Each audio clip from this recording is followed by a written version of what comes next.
Lorsqu'on parle de la jeunesse en France dans les médias, c'est souvent à travers des angles négatifs, pour déplorer leur faible implication dans le vote, par exemple, ou encore pour mettre l'accent sur leur comportement dit irresponsable pendant la pandémie. Les jeunes ont parfaitement compris la première partie de la phrase et pas la deuxième. La première partie, c'est vous avez très très peu de risques de mourir du Covid-19. La deuxième partie de phrase, ils n'ont pas entendu, c'est mais vous risquez de le transmettre. Encore une fois, le fait que les jeunes puissent être infectés, car ils peuvent être infectés, même s'ils ont moins de formes graves, ça veut dire que la chaîne de contamination persiste. Et cette chaîne de contamination, ça veut dire que le virus circule, grâce ou à cause d'eux, mais surtout qu'ils vont pouvoir éventuellement contaminer les personnes les plus vulnérables. Des fêtes clandestines qui se multiplient ces derniers jours. Samedi déjà, d'autres vidéos surréalistes envahissaient les réseaux. On y voit 300 personnes dansant sans aucune distanciation physique sur de la musique électro.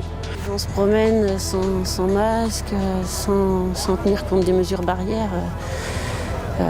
Ça fait peur aussi parce que ça peut être un nouveau cluster et tout le monde en subira les conséquences, quoi. Si le ministre de la Santé a alerté hier sur les risques pris par la jeunesse, le message ne semble plus passer. Mais comprend-on vraiment les jeunes aujourd'hui ? Être jeune, est-ce que c'était mieux avant ? Les jeunes sont-ils des égoïstes individualistes simplement obsédés par leurs écrans ? Qu'ont fait et que pourraient faire les pouvoirs publics pour améliorer leurs conditions ? On va essayer de répondre à toutes ces questions dans une nouvelle série d'entretiens sur la jeunesse pour Blast.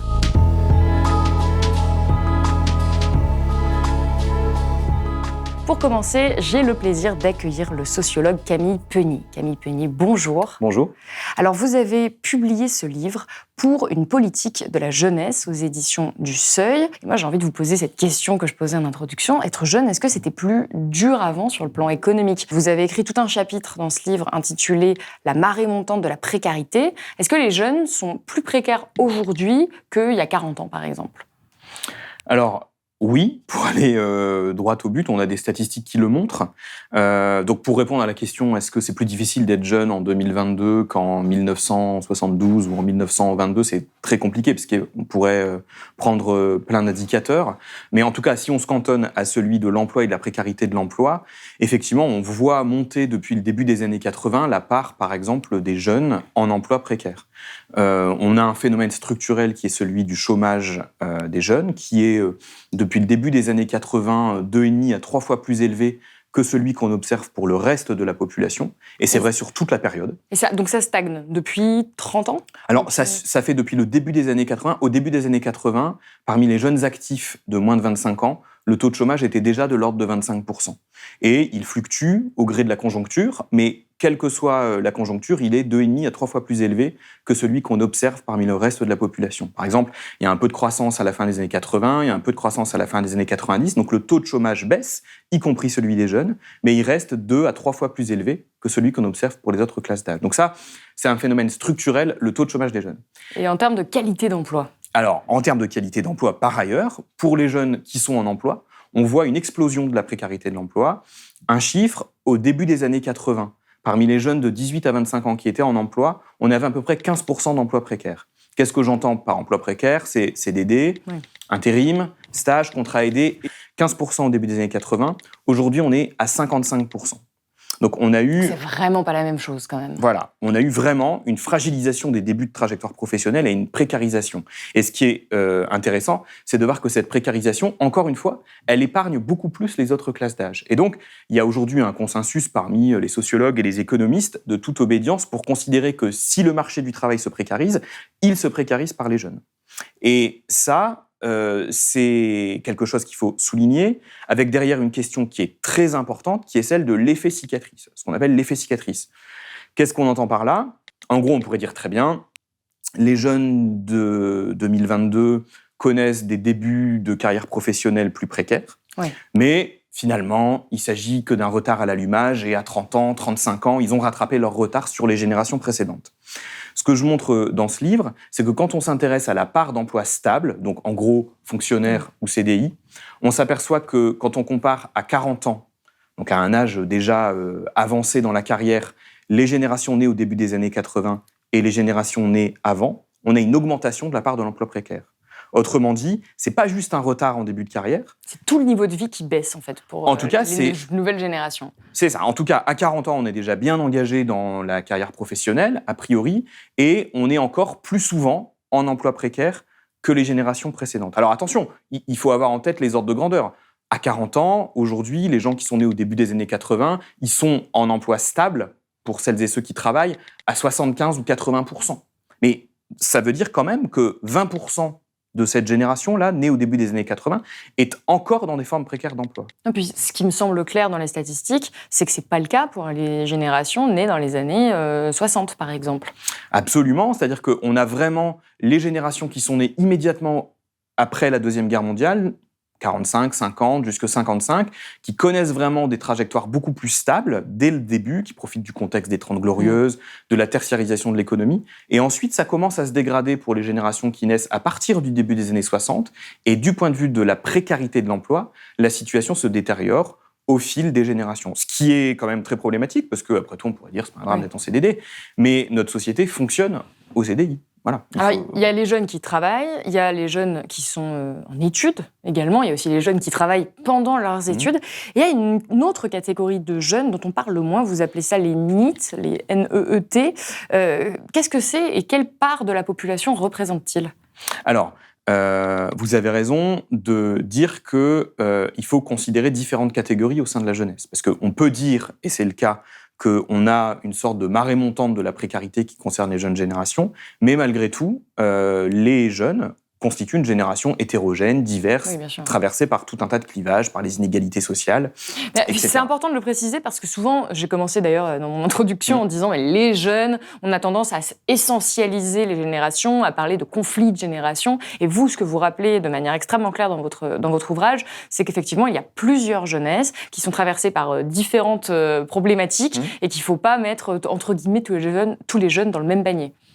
Ah bah non, surtout pour un sociologue, là, ce serait une faute professionnelle. Mais effectivement, donc, je vais répondre à votre question sur les NEET après, qui sont une catégorie de jeunes. Mais c'est vrai que quand on regarde les trajectoires et les parcours des jeunes, ces trajectoires et ces parcours sont vraiment fracturés par de multiples inégalités. Pour résumer, on pourrait dire que les classes sociales, elles passent au sein des générations. Donc, c'est très important de voir qu'on n'a pas d'un côté une société française qui serait partagée entre des vieux uniformément riches, boomers, égoïstes, et de l'autre, des jeunes uniformément pauvres et déclassés. On a des jeunes qui vont très bien, on en parlera peut-être. On a des plus âgés qui vont très mal, qui sont au minimum vieillesse, qui vieillissent dans des cités, etc. Mais statistiquement, globalement, quand même, on le rappelle, les vieux vont mieux. Je sais plus comment dire ça, les personnes les plus âgées, les seniors, ont quand même de meilleures conditions de vie si on rassemble leurs statistiques par rapport aux jeunes. Alors, c'est sûr que quand on regarde, par exemple, le niveau de vie moyen à la retraite, il s'est élevé assez sensiblement au cours des dernières années, mais là encore, il s'est élevé assez sensiblement parce qu'on assiste au départ à la retraite, on a assisté au cours des dernières années au départ à la retraite des premiers nés du baby-boom qui, eux, ont eu des carrières stables, qui ont échappé au chômage pour la plupart, dont certaines étaient cadres et donc sont partis à la retraite avec des niveaux de pension élevés. Mais cet indicateur moyen ne dit rien de l'hétérogénéité. Voilà, moi, je viens d'une région, le Nord-Pas-de-Calais, il faut dire les Hauts-de-France maintenant, où il y a des centaines de milliers de personnes qui étaient ouvriers chez Métal Europe ou que sais-je, et qui sont partis à la retraite avec des pensions très modestes. Donc il faut toujours se méfier des indicateurs moyens, mais en tout cas, vous avez raison. Ce qui est certain, c'est que la jeunesse, en moyenne, si tant est que ça ait un sens, est concernée par une très forte augmentation de la précarité. Mais quand on regarde les trajectoires des jeunes, on voit qu'il y a une influence évidemment de l'origine sociale. Pour revenir à la jeunesse NEET, oui. Qu'est-ce que c'est exactement ? Alors, les NEET, c'est un acronyme anglo-saxon qui signifie Not in Employment, Education or Training. Donc, c'est des jeunes qui ne sont ni en formation initiale, ni à l'école, ni en formation professionnelle, ni en formation continue, ni en emploi. Donc, c'est une sorte de catégorie qui est scrutée au niveau européen, au niveau de l'OCDE, pour mesurer la part des jeunes qui sont nulle part, si je puis dire. Donc, dans les NEET... C'est le pire, là, quand on a 20 ans et qu'on n'a ni emploi, ni études, ni formation, on est un peu, exclu de la société. Alors, oui, en partie. Donc, les NEET, c'est à peu près 1 million de jeunes en France. Si on prend parmi les 16-25 ans, on a énorme. 1 million. C'est énorme. 1 million de NEET. C'est à peu près 14% de la classe d'âge et c'est à peu près 30% des jeunes qui ne sont plus en études. Donc, parmi ces NEET, on a une surreprésentation des jeunes décrocheurs précoces, des jeunes non diplômés, des jeunes les moins qualifiés. Mais en fait, c'est une catégorie un peu fourre-tout parce que dedans, par exemple, vous pouvez aussi avoir une jeune femme de 24 ans en congé maternité ou en congé parental.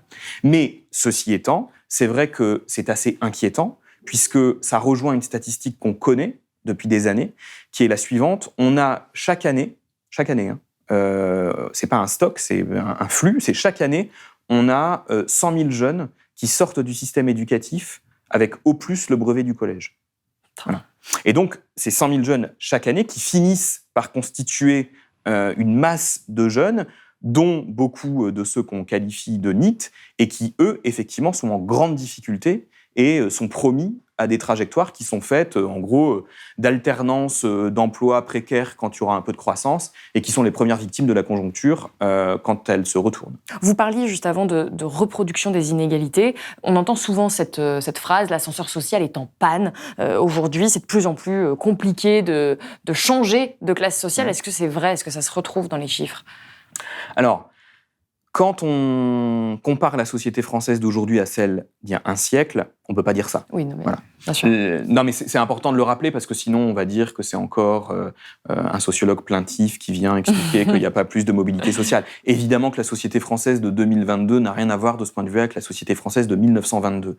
Il y a eu de forts progrès de la mobilité sociale, schématiquement, à partir du début des années 50 jusqu'au début des années 80. C'est vraiment un moment voilà, où il y a des possibilités structurelles de promotion sociale pour les enfants des classes populaires, pour les enfants d'agriculteurs, pour les enfants d'ouvriers, précisément parce que l'économie se tertiarise, parce que le salariat moyen et supérieur se diffuse rapidement au sein de la structure sociale, et parce qu'il y a les débuts de la massification scolaire.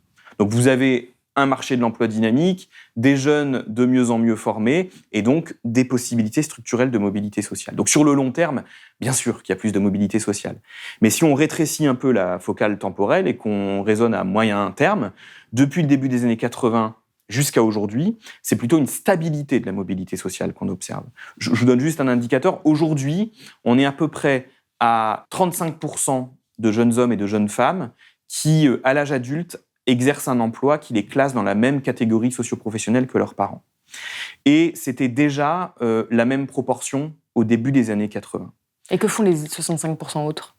Alors, on pourrait dire, finalement, de quoi se plaint-on? Ça fait 40 ans que la société française est capable de faire en sorte que les 2/3 des individus évoluent dans un autre groupe social, dans une autre classe sociale que leurs parents. Sauf que ce qu'on observe, c'est qu'en réalité, c'est des toutes petites trajectoires de mobilité sociale. C'est par exemple des filles d'ouvriers qui vont devenir employées, mais qui vont devenir, par exemple, caissières, qui vont devenir aide à domicile, qui vont devenir assistantes maternelles. Bon, il y a plein d'arguments pour montrer... Donc la plupart stagnent dans leur milieu d'origine. Voilà. Donc ça, c'est quelque chose qui est important à souligner. Et ce qui est aussi intéressant, c'est de se comparer à ce qui se passe ailleurs, puisqu'on se compare toujours à ce qui se passe ailleurs pour un petit peu restreindre nos droits, pour nous faire avaler d'amères potions. Donc regardons ce qui se passe ailleurs. On s'aperçoit dans les synthèses de l'OCDE, qui sont publiées depuis 20 ans, que la France fait plutôt partie des mauvais élèves de l'Europe en matière de mobilité sociale. Schématiquement, en Europe, vous avez un gradient géographique. Plus on va vers le nord de l'Europe, plus on a de mobilité sociale. Et plus on va vers le sud de l'Europe, plus la mobilité sociale est faible. Et de ce point de vue-là, la France est plutôt un pays latin. On tend à glisser vers les pays du sud de l'Europe. Et donc, de fait, effectivement, je pense qu'on peut dire que la société française est marquée par une forte reproduction des inégalités. Je ne résiste pas à vous donner un dernier chiffre qui date un tout petit peu parce que je l'avais calculé pour un bouquin que j'avais publié en 2013. Mais en 2013, on avait 70% des enfants d'ouvriers qui exerçaient à l'âge adulte un emploi subalterne, un emploi d'ouvrier ou d'employé. Donc, c'est pour dire à quel point le slogan de « quand on veut, on peut » ne tient pas.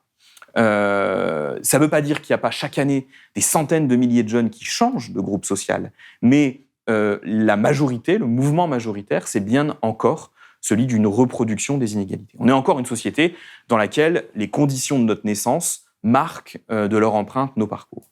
Alors moi, la question que je me pose quand vous parlez de classe sociale, de rester dans sa classe sociale, c'est qu'est-ce que ça veut dire exactement? Parce que, par exemple, moi, aujourd'hui, je suis en CDI, j'ai un salaire, mais je ne peux pas acheter, par exemple, je peux pas prendre un crédit immobilier dans l'endroit où je vis, je peux pas, il y a beaucoup de choses auxquelles je ne peux pas accéder. Et pourtant, la génération précédente de mes parents, si ils avaient gagné la même chose que moi, ils auraient eu accès à beaucoup plus de choses, beaucoup plus facilement. Moi, j'ai l'impression que c'est plus difficile aujourd'hui, même quand on vient, entre guillemets, quand on reste dans sa classe sociale, d'avoir accès aux mêmes choses que nos parents. Est-ce que ça se vérifie dans les chiffres, dans les statistiques ?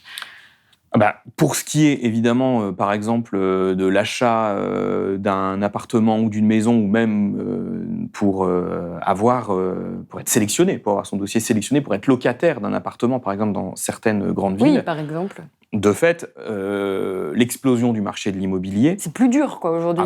Ça vient complètement grever le budget des jeunes individus ou des jeunes ménages, ça, c'est certain. C'est là où j'ai l'impression que ma génération est un peu lésée, et la génération en dessous encore plus, où ceux qui ont investi dans la pierre il y a 30-40 ans, ils ont eu de la chance, et un couple d'ouvriers pouvait le faire. Alors qu'aujourd'hui, j'ai l'impression que c'est plus complexe.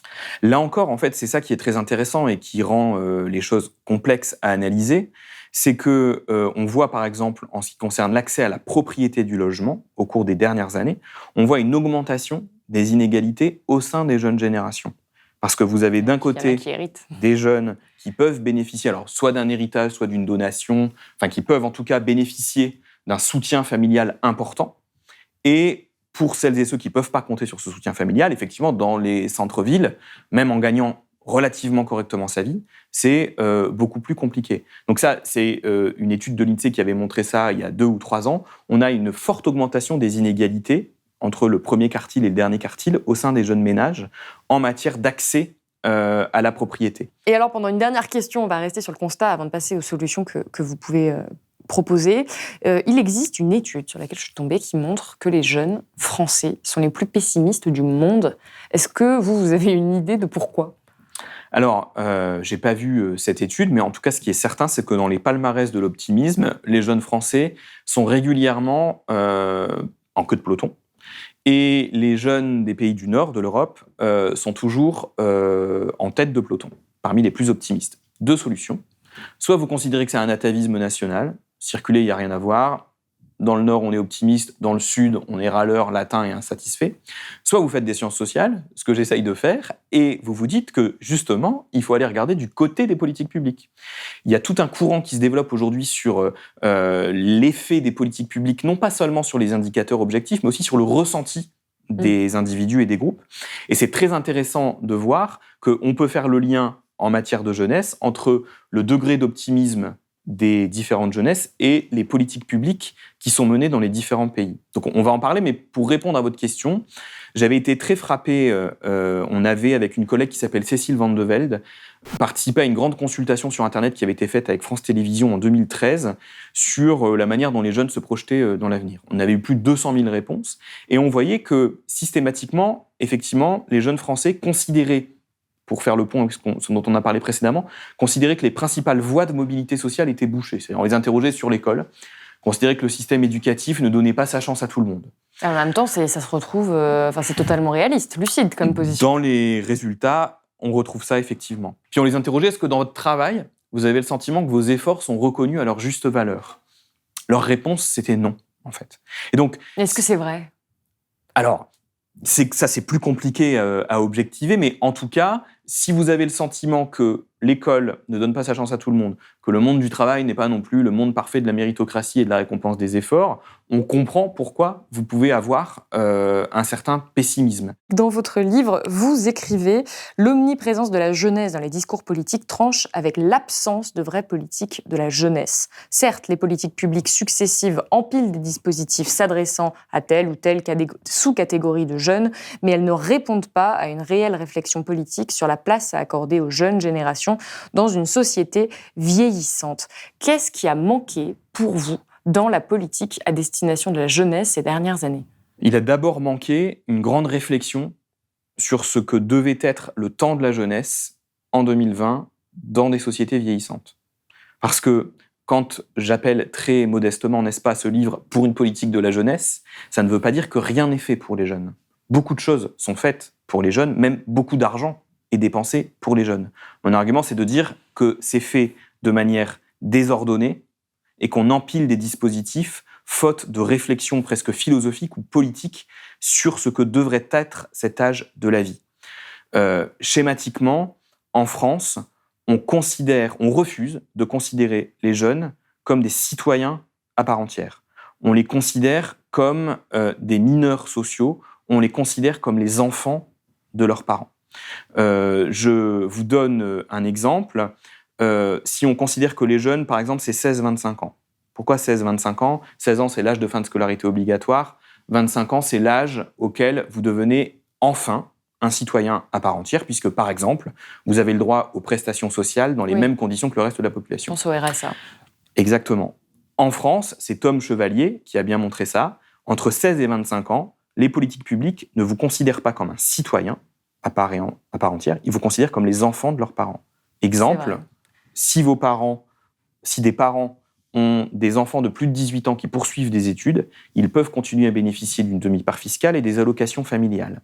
Ça n'existe pas dans les pays scandinaves. Dans les pays scandinaves, on aide les jeunes via un dispositif d'allocation autonomie directement. Mais ça a une importance très concrète.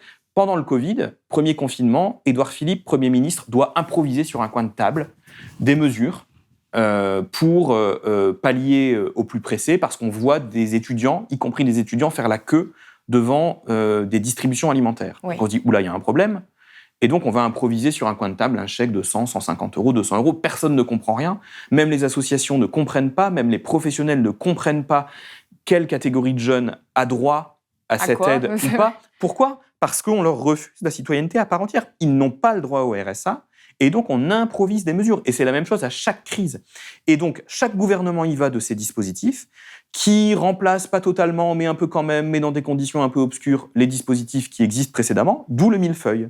Et moi, je pense qu'il faut se poser calmement, dire les jeunes sont jeunes aujourd'hui dans des sociétés qui vieillissent, et donc réfléchissons à ce que doit être le temps de la jeunesse, et de cette conception, dérivons un grand nombre de principes de politique publique en s'inspirant de ce qui existe ailleurs en Europe.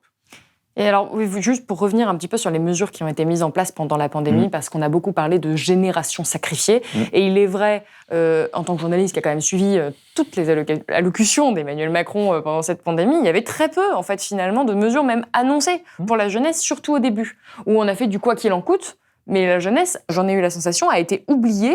Alors, une fois qu'il y a eu ces files d'étudiants qui demandaient de l'aide alimentaire, vous l'avez mentionné, il s'est mis à proposer effectivement des mesures, notamment quelques aides pour les étudiants, quelques séances psy, mais pour vous, ça n'a pas été à la hauteur ? Non, il y a un impensé total de la jeunesse dans les politiques publiques, et la crise du Covid pendant la pandémie a révélé ça, en fait. D'une manière générale, le Covid, cette période, elle a révélé les failles de notre système de protection sociale, elle a révélé les failles de notre société, et en particulier en direction des jeunes. J'ai commencé mon stage, et mon stage a dû s'arrêter, et c'est quelque chose qui a complètement dégringolé, parce qu'aujourd'hui, je me retrouve sans patron, et je suis toujours à la recherche de mon patron en pâtisserie. Je suis inscrit à une école, mais j'ai toujours pas de patron. Je m'inquiète encore pour les prochaines années parce que je sais que c'est quelque chose qui va pas se finir du jour au lendemain. Et c'est quelque chose qui va encore durer et encore durer. Déjà, même avant la crise, c'était difficile pour les jeunes diplômés de trouver du travail.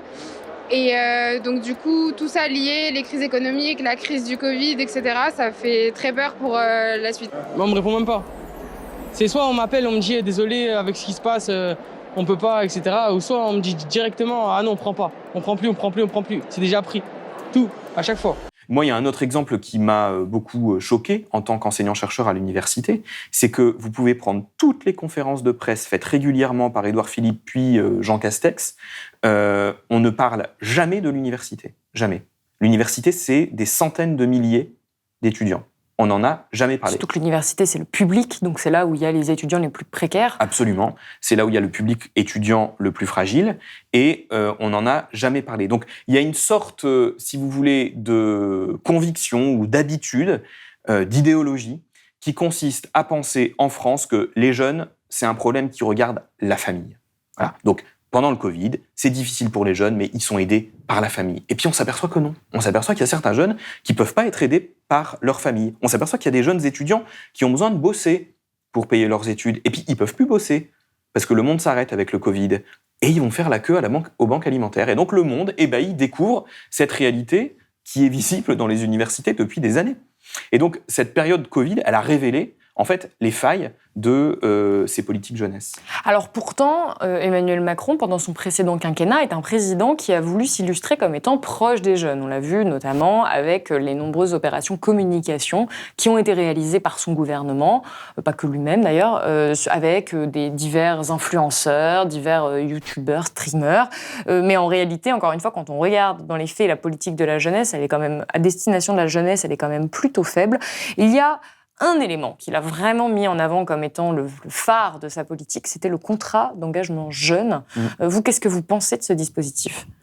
Alors d'abord, sur la communication, ça n'a aucun intérêt en fait. De toute façon, vous ne trouverez jamais un président, jamais un Premier ministre, même jamais un candidat ou une candidate à n'importe quelle élection qui ne va pas dire être le candidat des jeunes ou qui ne va pas vouloir se dire proche des jeunes. Donc ça n'a aucun intérêt, c'est de la communication et ça ne dit rien des politiques qui sont menées. Alors, sur la question du contrat d'engagement, pour y répondre, est-ce que je peux juste prendre quelques minutes pour schématiquement décrire ce qui existe ailleurs en Europe en matière de politique de la jeunesse ? C'est pour ça que vous êtes là. Alors, en France, c'est la famille, on l'a dit. En gros, on considère que 16-25 ans, on n'est pas des citoyens à part entière, on est les enfants des parents, et donc si on aide les jeunes, c'est par la politique familiale. Dans les pays du nord de l'Europe, c'est des pays sociodémocrates où l'État-providence est très fort, et où en fait c'est l'État qui prend en charge cet âge de la vie.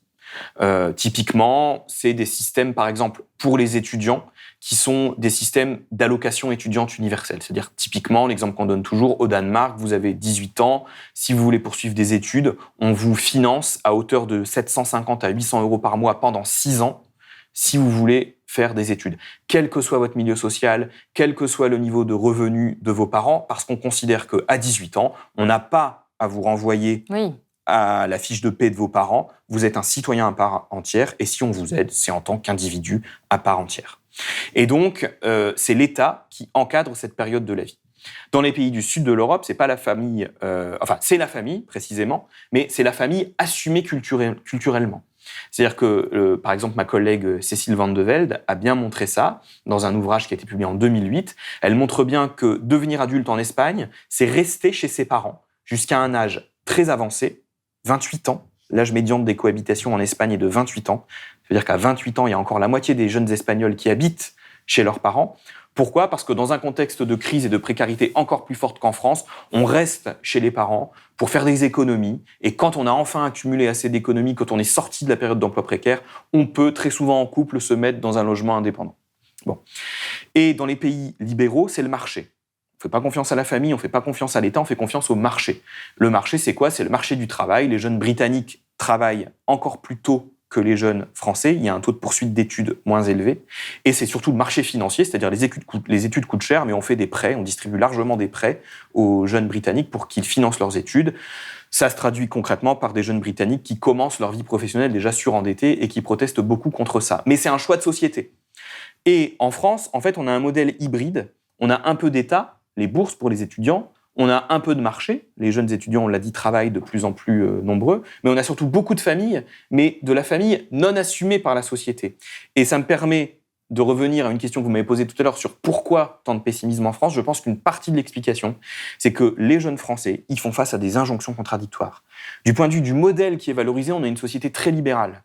C'est-à-dire qu'on nous dit « prends-toi en main, sois indépendant, sois autonome ». Mais la réalité des politiques publiques, ou de l'absence des politiques publiques, fait que nous sommes obligés d'aller chercher un chèque à papa et maman, quand on a la chance d'avoir papa et maman qui peuvent faire un chèque pour nous aider.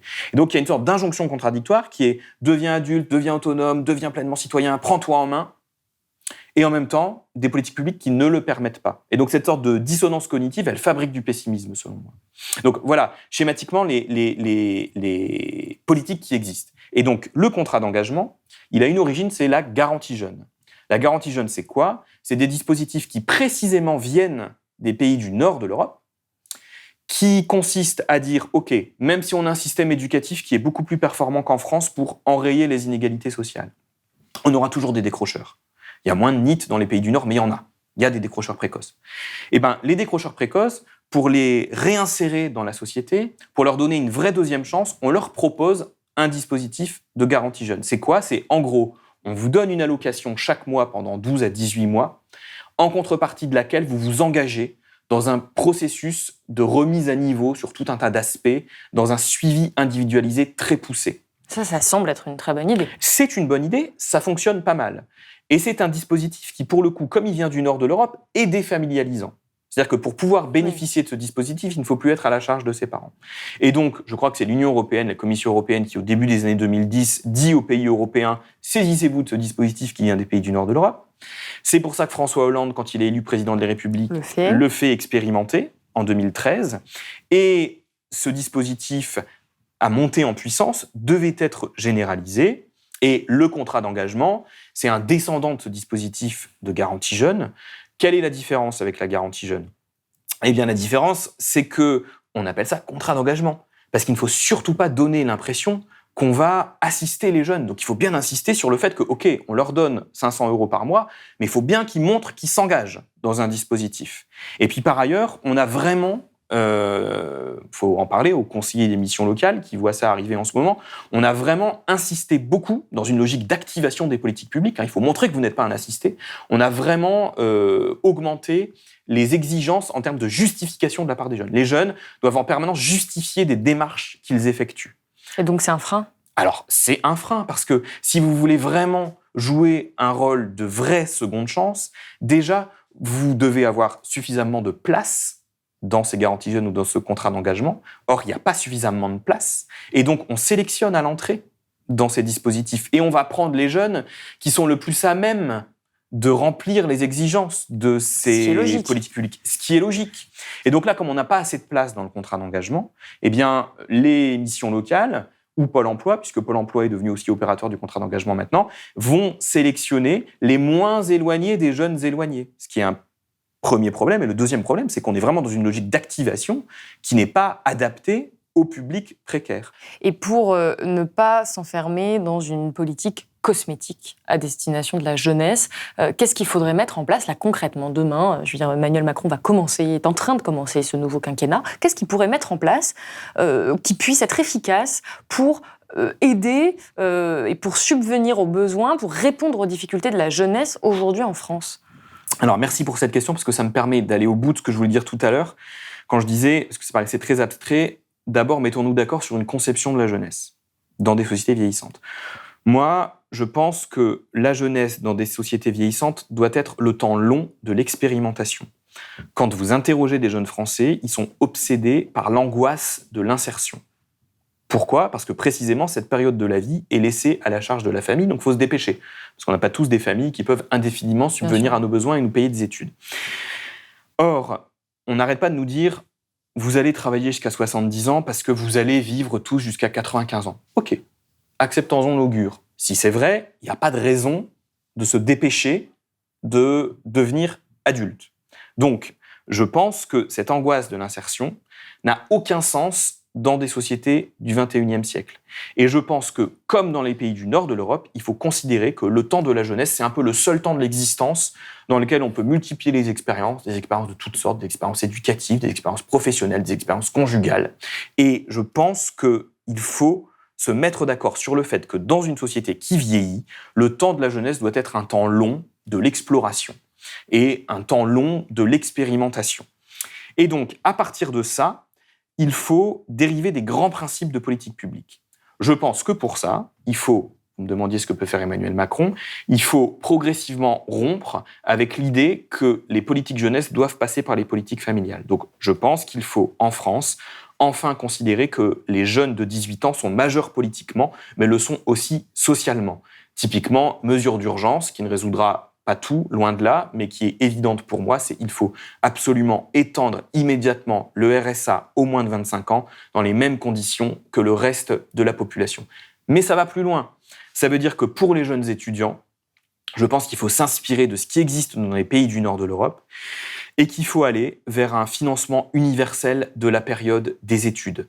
Je vous ai cité l'exemple danois. Tous les jeunes danois peuvent bénéficier de 6 ans de formation à l'université payée par l'État.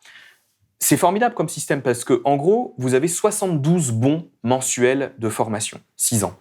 Vous en utilisez 24, vous faites 2 ans à l'université, puis vous vous dites, franchement, moi, l'université, c'est abstrait, j'en ai marre, puis on s'habitue à l'argent, donc 750 €, c'est pas beaucoup, donc je vais aller gagner plus, je vais travailler. Vous allez travailler 2 ans, puis vous vous dites, oulala, avec mes 2 ans d'études, je suis pas le roi du pétrole, puis l'université, finalement, c'était bien, et puis j'ai mûri, j'ai une nouvelle idée, je vais aller me reformer. Paf, vous revenez à l'université, il vous reste 48 bons mensuels de formation. Et ça, c'est très important de le préciser parce que je reprends mon cas personnel parce que, encore une fois, je suis sortie il n'y a pas longtemps des études et je fais partie des jeunes qui se sont précipités dans les études, non pas parce que j'en avais envie, mais parce qu'en tant que boursière, je savais que ce serait plus compliqué de réaccéder aux formations qui me plaisaient, d'obtenir mes bourses, d'avoir tout correctement si je prenais des années pour travailler au milieu. Et donc, c'est pour cette raison que je suis allée aussi vite dans mes études en choisissant des voies qui n'étaient pas forcément, qui n'étaient pas adaptées. En l'occurrence, j'ai pas fait d'école de journalisme, qui n'étaient pas adaptées à ce que je voulais faire plus tard. Donc c'est vrai que ça pourrait paraître, je pense, judicieux pour beaucoup de jeunes d'avoir un peu de ce temps de réflexion. Absolument. Il faut vraiment des politiques publiques qui permettent de prendre le temps. Et encore une fois, c'est une forte intervention de l'État qui permet ça. En gros, la jeunesse, c'est un âge fragile de l'existence. Bien sûr, il y a des jeunes qui vont très bien, qui ont hérité de capitaux culturels, de capitaux économiques, etc. Je ne parle pas de cette frange de la jeunesse, mais qui finalement n'est pas si nombreuse que ça.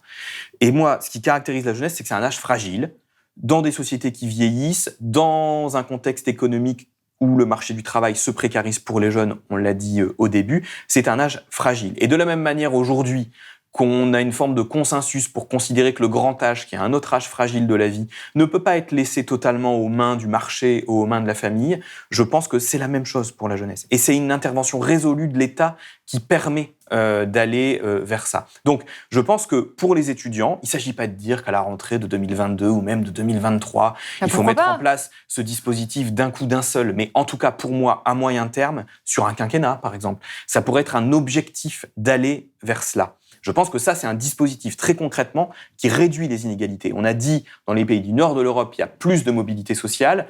Je pense que cette forte intervention de l'État n'y est pas pour rien. Si vous laissez ça à la famille, c'est-à-dire à l'épaisseur du portefeuille des parents ou au seul marché, il ne faut pas s'étonner ensuite que les inégalités se reproduisent avec force. Donc je pense que pour les étudiants, il faut aller vers ça. Mais ce dispositif, ça veut dire beaucoup d'argent public, et donc ça veut dire que c'est injuste d'en faire bénéficier les étudiants et pas ceux et celles qui ne vont pas faire d'études. Donc, que faire pour celles et ceux qui ne feront pas d'études ? Eh bien, on a dit extension immédiate du RSA comme filet de protection minimale, et il faut réfléchir à généraliser les dispositifs qui consistent à dire que vous n'utilisez pas ces 5 ans ou ces 6 ans de formation initiale, eh bien, vous commencez votre vie professionnelle avec un droit à la formation professionnelle abondé d'autant. Je pense qu'il faut réfléchir à des dispositifs qui iraient dans ce sens-là. Et pour les jeunes décrocheurs, on parlait du contrat d'engagement ou de la garantie jeune, il faut multiplier le nombre de places en garantie jeune, il faut multiplier le nombre de dispositifs de deuxième chance, il faut évidemment augmenter d'autant les moyens des missions locales ou des organismes qui seront opérateurs de ces dispositifs. Et je pense que si on se met d'accord sur cette grande conception de la jeunesse comme un temps d'expérimentation, si on comprend, c'est pas une histoire de gauche ou de droite, parce qu'il y a un clivage gauche-droite très fort. La droite dira, en gros, ne serait-ce que sur l'extension du RSA, je peux vous raconter une anecdote. François Hollande est président de la République. Il nous invite à un déjeuner, un certain nombre de chercheurs qui travaillent sur la jeunesse. Il nous dit quelle mesure emblématique. Je vous rappelle qu'il avait fait toute sa campagne sur la jeunesse. Bien sûr. Je pourrais mettre en place pour les jeunes. On dit tous extension du RSA. Il dit ah non, je ne peux pas donner comme premier signal à la jeunesse un signal d'assistanat. Oh, Nicolas Sarkozy avait dit la même chose. Emmanuel Macron dit la même chose. Donc, on a une forme de frein idéologique. Et quand on a, avec Tom Chevalier, regardé les propositions des candidats à l'élection présidentielle et des candidates à l'élection présidentielle, on voit qu'on a un vrai clivage gauche-droite assumé. La gauche propose enfin des dispositifs qui vont vers cette défamilialisation et vers ces formes d'allocation autonomie pour les étudiants. Donc, je pense que c'est vraiment dans cette direction qu'il faut aller. C'est un combat idéologique à mener. Et si on se met d'accord là-dessus, eh bien, oui, donc je disais, c'est pas une histoire de gauche ou de droite, parce que vous pouvez donner 800 € par mois ou 600 € par mois, bref, vous pouvez mettre en place ce genre de dispositif de financement universel des études pour que des jeunes se trouver, c'est aussi éventuellement monter son entreprise, devenir un employeur. Oui, c'est qu'en réalité, là, on n'a pas accès à ce qui pourrait nous permettre de nous indépendantiser très jeunes quand on n'a pas une famille qui nous finance, en fait. Mais absolument. C'est ça qu'il faut bien comprendre. Alors, une fois qu'on a dépassé ce clivage idéologique dont vous parlez, ce frein idéologique qui consisterait à dire qu'à partir du moment où vous touchez de l'argent public, vous êtes assisté et donc ça démotive, c'est quelque chose dont on a déjà beaucoup parlé à Blast. C'est une thèse qu'on peut quand même aisément réfuter intellectuellement. Moi, j'ai envie d'aller sur le côté économique. Toutes les mesures que vous me décrivez, c'est des mesures qui coûtent très cher. Ça nécessite d'ouvrir un peu les vannes de l'argent public et donc de financer très massivement cette jeunesse. Moi, je vous pose la question en tant que... si je me mettais à la place d'un gouvernant, quel intérêt j'aurais à dépenser une telle part de l'argent public, du budget de l'État, dans la jeunesse? Pourquoi financer cette jeunesse ? J'y reviendrai parce que ça crée de la confiance, de l'optimisme, de la participation, etc.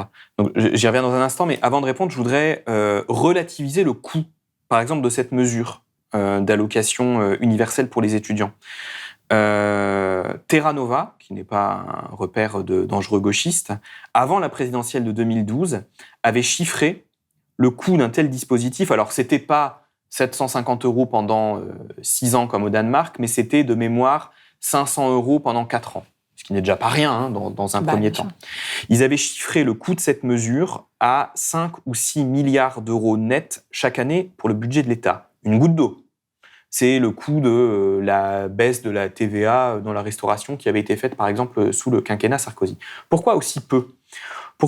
Parce que, en fait, ces nouvelles dépenses, elles se substitueraient à des dépenses existantes. Typiquement, ça coûte cher, la demi-part fiscale pour les familles qui ont des enfants étudiants de plus de 18 ans.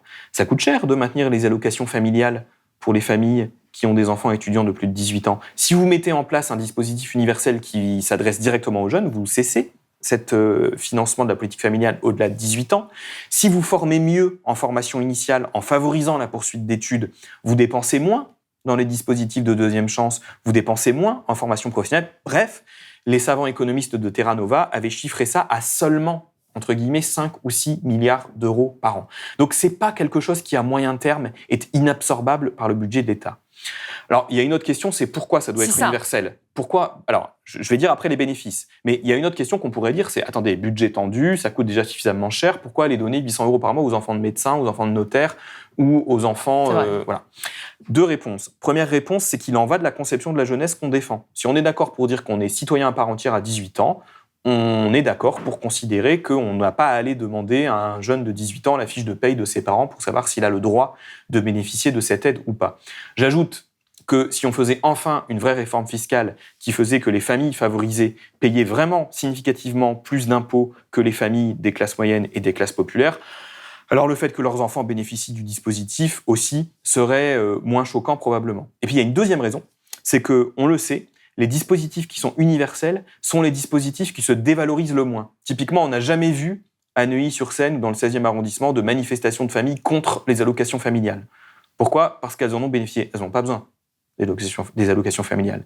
Mais elles ont bénéficié et les allocations familiales ne se sont jamais dévalorisées.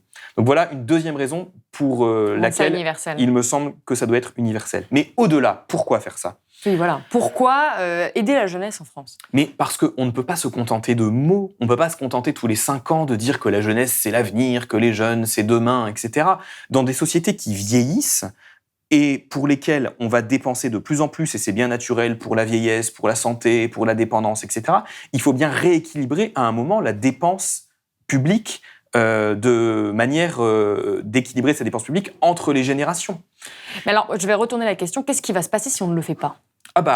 Si on ne le fait pas, alors d'abord, si on le fait, on va créer de la confiance. Tom Chevalier a fait un article super dans la revue française de sociologie il y a 2 ou 3 ans où il montre que si les jeunes des pays du Nord sont plus confiants envers les institutions, c'est précisément parce qu'ils bénéficient de ces politiques publiques. Donc ça crée de la confiance. Ça crée de la confiance envers les institutions. Ça donne le sentiment que la société dans laquelle vous vivez vous fait une place. On a cité tout à l'heure le palmarès dans le livre, je montre une statistique. Les jeunes Français sont en Europe les jeunes qui pensent le plus fréquemment, dans plus de 50% des cas, que leur société ne leur laisse pas la possibilité de montrer ce dont ils sont réellement capables. Et donc, ça crée de la confiance, ça crée de la participation, ça crée de l'engagement. Et si on ne le fait pas, on va continuer à avoir de la défiance, mais surtout, on va continuer à avoir des inégalités qui fracturent le pays. C'est-à-dire qu'on va continuer à avoir des jeunes ruraux totalement délaissés, on va continuer à avoir des jeunes à qui on ne permettra pas de poursuivre des études. Entendons-nous bien, si on donne 700 € à tous les jeunes, ça ne lève pas tous les freins à la poursuite d'études, parce qu'on sait qu'un certain nombre de freins sont culturels. On a tous lu Bourdieu. Mais n'empêche que ça enlève déjà une bonne partie des freins financiers. Donc, moi, je pense que si... Alors, les jours où je suis optimiste, je me dis, de toute façon, on va y arriver à ces dispositifs, parce que c'est ce que font les pays du Nord, parce qu'on voit bien que c'est ce qui fonctionne, et puis un jour, on aura bien un gouvernement qui sera obligé de prendre cette question à bras-le-corps. Puis il y a des jours où je suis plus pessimiste, et je me dis que si on ne le fait pas, pour moi, clairement, on va droit dans le mur. C'est-à-dire que cette reproduction des inégalités, parce qu'en fait, c'est ça qui est très concret, c'est que cette absence de politique publique en direction de la jeunesse, elle participe de cette reproduction des inégalités. Donc en fait, elle crée une forme de souffrance pour une partie de la jeunesse. Elle crée de la souffrance, mais pas que pour la jeunesse, pour leurs parents, parce que quand vous avez des transmissions aussi fortes des avantages et des désavantages sociaux entre les générations, ça crée des formes de sécession sociale. On est dans une société où on a des formes de sécession par le haut, les très riches, par le bas, les familles qui se sentent délaissées, déclassées, etc. Et donc, je pense que à l'heure où vous avez un degré d'exigence démocratique qui augmente, à l'heure où vous avez cette soif d'égalité qui augmente, si vous ne faites rien pour réduire ces fractures qui véritablement coupent notre société en plusieurs morceaux, on se prépare des lendemains très sombres et qui, d'un point de vue électoral, ont déjà commencé. C'est la fin de cette émission, Camille Penny. Merci beaucoup d'avoir été avec nous sur le plateau de Blast. Merci à vous. Voilà, c'est la fin de cet entretien qui s'inscrit dans une série de plusieurs interviews dédiées à la jeunesse pour essayer de comprendre ce qu'est la jeunesse aujourd'hui. Je vous l'ai dit en introduction, c'est un thème qui est souvent négligé, qui malheureusement ne suscite pas beaucoup l'intérêt, alors qu'il s'agit pourtant de l'avenir de notre pays. Donc plus que jamais, je vous demande de partager cette émission, d'en parler autour de vous si elle vous a plu. Je vous rappelle que Blast est un média complètement indépendant qui ne vit que grâce à vous, son audience. Donc si vous le pouvez, n'hésitez pas à vous abonner ou à faire un don sur blast-info.fr. Et moi je vous dis à très bientôt.